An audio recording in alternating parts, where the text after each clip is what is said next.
ये अभी जो हालत चल रहे हैं पाकिस्तान और भारत के युद्ध छिड़ा हुआ है, उसमें ओपनली तुर्की ने पाकिस्तान को सपोर्ट किया। जिस देश को भारत ने कभी जिंदगी दी थी, उस देश ने आखिर क्यों भारत के साथ गद्दारी की? कौन सा देश है ये जिसके खिलाफ आज भारत का हर नागरिक बायकॉट कर रहा है? क्या इसके पीछे उसकी कोई सोची समझी साजिश है या कुछ और?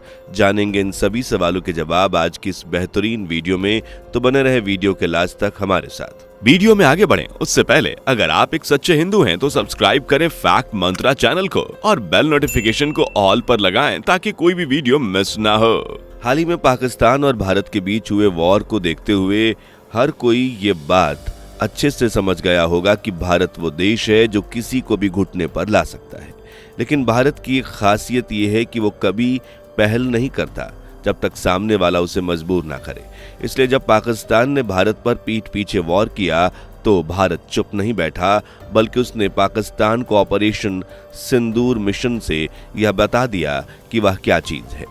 भारत ने पाकिस्तान के 9 ठिकानों को नेस्तनाबूद कर दिया और साथ ही कई ड्रोन्स को तबाह कर दिया। इतना ही नहीं, इस वॉर में पाकिस्तान के हर उस ठिकाने को भारत ने तहस नहस कर दिया जो पाकिस्तान की ताकत हुआ करता था। पाकिस्तान इस युद्ध में औंधे मुंह गिरा पड़ा है और शायद इस भरपाई को भरने के लिए पाकिस्तान को 1-2 महीने नहीं बल्कि सालों लग जाएंगे। भले ही आज युद्ध को विराम दे दिया गया हो, लेकिन पाकिस्तान की जो कमर टूटी है वो किसी से छिपी नहीं है। वैसे तो युद्ध को देखकर साफ तौर पर जाहिर था कि इस बार भारत पाकिस्तान को छोड़ेगा नहीं। वैसे देखा जाए तो युद्ध अपने अंतिम पड़ाव पर ही था, लेकिन सीज फायर का ऐलान ने इस युद्ध को विराम दे दिया। इस युद्ध के विराम की वजह भी कहीं ना कहीं एक एग्रीमेंट है। भले ही इस एग्रीमेंट की कोई कॉपी ना हो, लेकिन भारत और यूएस के बहुत अच्छे संबंध है, इसलिए डोनाल्ड ट्रंप दोनों देशों के बीच मीडिएटर बनकर आए और सीज फायर का ऐलान किया, जिसके बाद कई लोगों की उम्मीद टूट गई, क्योंकि इस बार कई लोग यह अटकलें लगा चुके थे कि अब की बार पाकिस्तान का खात्मा होकर रहेगा। लेकिन आपको बता दें कि यह सीज फायर करना एक तरीके से सही था। असल में भारत कभी भी किसी निर्दोष को नुकसान नहीं पहुंचाता और जो युद्ध की स्थिति थी वो साफ तौर पर यह बयान कर रही थी कि इसमें न्यूक्लियर वॉर शुरू हो सकती है, जिसके बाद कई देश, दुनिया और कई शहर भारत पाकिस्तान के नक्शे से गायब हो जाएंगे और करोड़ों लोग बेवजह मारे जाएंगे। बता दूं कि इस युद्ध में भारत के साथ कई देश खड़े थे, जिसमें अमेरिका, नेपाल जैसे देश शामिल हैं, जिन्होंने भारत का हर तरीके से साथ दिया, उसकी ताकत बनकर खड़े रहे। वैसे पाकिस्तान की पिछले कई दशकों के दशा बड़ी खराब चल रही है, क्योंकि वह दुनिया में एक अलग थलग देश के रूप में पड़ा हुआ है। एक समय था जब दूसरे देश जैसे कि अमेरिका के राष्ट्रपति अगर भारत की यात्रा पर आते तो वो पाकिस्तान भी जरूर जाते, लेकिन आज ऐसा नहीं है। अब अमेरिका के राष्ट्रपति अगर इंडिया आते हैं तो पाकिस्तान जाना पसंद नहीं करते और अब यह सब पाकिस्तान के दोगलेपन का नतीजा है। फिलहाल इस समय डोनाल्ड ट्रंप द्वारा दिए गए सीज फायर के सजेशन के बाद शांति का माहौल है और खुद ट्रंप ने भारत और पाकिस्तान के नेताओं यानी नरेंद्र मोदी और शहबाज शरीफ की प्रशंसा की है। साथ ही उन्होंने कहा कि दोनों ही नेता समझदार हैं और देश को साथ लेकर चलने वाले हैं। पाकिस्तान को सबक सिखाने के बाद भारत के सामने ऐसे देश की सच्चाई सामने आई जिसे जानने के बाद आप भी हैरान हो सकते हैं, और वह देश कोई और नहीं बल्कि तुर्की है, जिसने भारत की पीठ पर छुरा घोंपा है। और ऐसा हम इसलिए कह रहे हैं क्योंकि तुर्की ने अपना एक बयान दिया, उसमें उसने पाकिस्तान का समर्थन किया, जिसे जानने के बाद हिंदुस्तान पूरी तरह से बौखला गया, क्योंकि यह वही टर्की है जिसे 2023 में आए भूकंप के बाद भारत ने मदद की थी और उसी तुर्की ने आज विश्वासघात किया है। इसलिए आज देश की जनता बौखलाई हुई है। हर कोई तुर्की को सबक सिखाने की मांग कर रहा है। इसकी पहल भारत कर भी चुका है। भारत ने तुर्की से व्यापार खत्म करने का मन बना लिया है, क्योंकि भारत नहीं चाहता कि वह किसी ऐसे देश से संबंध रखे जो आतंकी समर्थक देश का साथ दे रहा हो। वैसे भारत सरकार तो इसके लिए कई नियम बना रही है, लेकिन आपको जानकर हैरानी होगी कि हमारे भारतीय भी अपने तरीके से तुर्की से दो हाथ करने वाले हैं।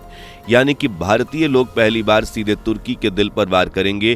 कैसे, चलिए बताते हैं।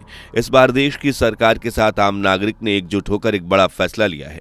उसे जानने से पहले चलिए आपको बता देते हैं कि तुर्की के राष्ट्रपति ने पाकिस्तान को लेकर क्या बयान दिया। दरअसल तुर्की के राष्ट्रपति रेसेप तैयब एर्दोगान ने पाकिस्तान के पीएम को अपना करीबी दोस्त बताया। साथ ही उसने पाकिस्तान से ये वादा किया कि कैसा भी वक्त हो हमेशा पाकिस्तान के साथ ही खड़े रहेंगे। अब आप सोच रहे होंगे कि तुर्की ने इतना बड़ा बयान पाकिस्तान के लिए दिया है तो क्या यह वाकई तुर्की का पाकिस्तान के प्रति भाईचारा या फिर कुछ और? दोस्तों, आपको बता दें कि ये कोई भाईचारा नहीं बल्कि बौखलाहट है, क्योंकि भारत ने तुर्की के खिलाफ एक्शन लेने की जो बात कह दी है, इसलिए तुर्की के राष्ट्रपति ने पाकिस्तान से हाथ मिला लिया है।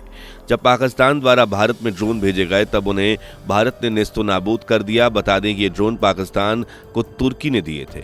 इस बात से आप सीधे तौर पर समझ सकते हैं कि भारत ने अपने स्वदेशी हथियारों से तुर्की की औकात बता दी कि वह क्या है और हम क्या हैं। पाकिस्तान की मदद के लिए तुर्की ने जो ड्रोन भेजे वो भारत ने उनकी धज्जियां ऐसी उड़ाई कि अब कोई भी उन ड्रोन पर विश्वास नहीं कर सकता। एक तरीके से देखा जाए तो ये बेइज्जती है तुर्की की, और इसी वजह से शायद तुर्की के राष्ट्रपति ये सब बर्दाश्त नहीं कर पाए और बौखलाहट में पाकिस्तान को अपना भाई बना बैठे। लेकिन इस बार तुर्की का सामना पॉलिटिकल लेवल पर नहीं बल्कि देश की आम जनता से हो रहा है। यही वजह है कि आज तुर्की बुरी तरह से फंस चुका है, क्योंकि भारत पाकिस्तान के बाद अब तुर्की को सबक सिखाने की तैयारी में जुट चुका है। और इसके द्वारा पहला स्टेप यह लिया गया है कि भारत में तुर्की के खिलाफ नारे लगाए जा रहे हैं और उनके प्रोडक्ट्स को बायकॉट किया जा रहा है। हर उस व्यापार को बंद करने की मांग की जा रही है जो तुर्की और भारत के बीच चल रहा है। वहीं घर बैठे भारतीय लोगों ने एक तरीके से तुर्की पर सर्जिकल स्ट्राइक कर दिया। इसका जीता जागता एग्जाम्पल यहाँ देख लीजिए कि पुणे के व्यापारियों ने तुर्की से व्यापार बंद करने के लिए वहां से सेब खरीदना ही बंद कर दिया, जो कि एक बड़े लेवल का बिजनेस हुआ करता था। ये झटका तुर्की के लिए बहुत बड़ा झटका है, क्योंकि आमतौर पर एक सीजन में तुर्की के सेब का जो बिजनेस है भारत में 1000 से 1200 करोड़ तक होता है। लेकिन अब तुर्की अपने गलत फैसलों की वजह से इस घाटे को झेलने के लिए तैयार हो गया। वहीं दूसरे व्यापारियों की बात करें तो उदयपुर के संगमरमर का काम करने वाले व्यापारियों ने भी तुर्की के खिलाफ एक स्ट्राइक कर दी। उन्होंने साफ तौर पे कह दिया कि अब वह तुर्की से मार्बल और उसे जोड़ते हुए सामानों का आयात बंद कर देंगे। बता दें कि तुर्की से हर साल करीबन 2000 से 2500 करोड़ का संगमरमर भारत में मंगवाया जाता है, जिसमें सबसे ज्यादा हिस्सा इंपॉर्टेंट होता है वह है उदयपुर में। लेकिन उदयपुर के व्यापारियों ने मार्बल स्ट्राइक कर दिए। वहीं तुर्की से किसी भी तरीके का व्यापारिक संबंध वो नहीं रखना चाहते।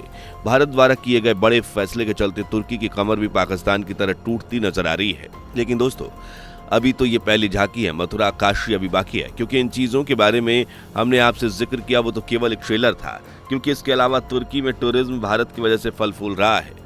हर साल लगभग लोग घूमने का प्लान बनाते हैं और इस साल भी कुछ ऐसे ही मंसूबे भारत में रह रहे लोगों ने बनाए थे, लेकिन भारत पाकिस्तान युद्ध विराम में तुर्की द्वारा दिए गए इस धोखे ने वो बंद कर दिया। दरअसल जिन लोगों ने तुर्की घूमने का प्लान बनाया था, इस धोखे के बाद उन्होंने अपने प्लान कैंसिल कर दिए हैं, क्योंकि उनका ऐसा मानना है कि अगर वह ऐसा करते हैं तो अपने देश से गद्दारी होगी। भारत द्वारा लिए गए इस फैसले से तुर्की के टूरिज्म की तो जड़ें खत्म हो ही जाएंगी, क्योंकि इससे पहले तक लोग तुर्की घूमने जाते थे, जिस वजह से तुर्की को टूरिज्म में बहुत बड़ा मुनाफा होता था। लेकिन भारत ने इस तरह मार्बल, सेबों और टूरिज्म की बायकॉट शुरू कर दिया है। साथ ही बता दें कि जिस तरह तुर्की पाकिस्तान का साथ दोस्ती गहरी करते जा रहा है, इसी तरह अज़रबैजान पाकिस्तान की ओर कदम बढ़ा चुका है। इसलिए पाकिस्तान के साथ अज़रबैजान का भी बायकॉट किया जा रहा है। अगर पिछले हफ्ते की रिपोर्ट उठाकर देखें तो पिछले हफ्ते 50% इंडियन ने तुर्की और अज़रबैजान घूमने जाने की बुकिंग कैंसिल कर दी। इन सब के पीछे भारत का मकसद यह बताना है कि भारत केवल पॉलिटिक्स के हिसाब से काम नहीं करता। भारत का हर व्यक्ति इतनी ताकत रखता है जो घर बैठे ही भारत के दुश्मनों के छक्के छुड़ा दे। इसलिए इस खामियाजा आज तुर्की भुगत रहा है और हम हर शख्स को बस यही सलाह देंगे कि आप जब भी मार्केट जाएं तो सबसे पहले इस बात की जानकारी लें जो सामान आप खरीद रहे हैं वह तुर्की से तो नहीं आया। अगर आपको लगता है कि यह सामान वहीं का है तो उसे ना लेकर एक सच्चे देशभक्त का कर्तव्य निभाएं, क्योंकि यही वो वक्त है जब आप ये साबित कर सकते हैं कि आप देश के साथ खड़े हैं। सो दोस्तों, अगर आप भी तुर्की के खिलाफ इस जंग में शामिल हैं तो अपनी राय कमेंट में दीजिए। वीडियो को लाइक और शेयर करें जिससे आपको ऐसी बेहतरीन वीडियो समय समय पर मिलती रहे। दोस्तों, आपके स्क्रीन पर 2 और वीडियो दिख रही हैं, जिसे देखने के लिए आप स्क्रीन पर क्लिक करें। दोनों देखिएगा, बहुत अच्छी वीडियो बनी है।